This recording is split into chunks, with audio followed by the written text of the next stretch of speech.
Para sa akin, ang pangungusap ay hindi time-bound.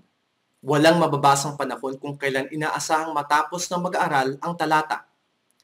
Subalit maayos ito sa pamamagitan ng maikling parirala. Ito ang aking nagawa. Subukang ipagkumpara.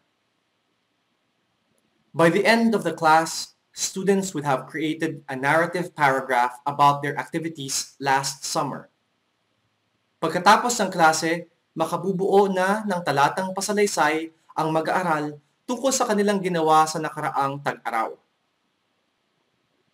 Pinag-aralan natin ang wastong paggawa ng learning objectives dahil sinabi nating mahalaga ito para sa paggawa ng wastong evaluation tools. Ang mga layunin kasi sa ating ratio ang magdidikta kung anong antas ng pagkatuto ang aasahan natin mula sa mga mag-aaral.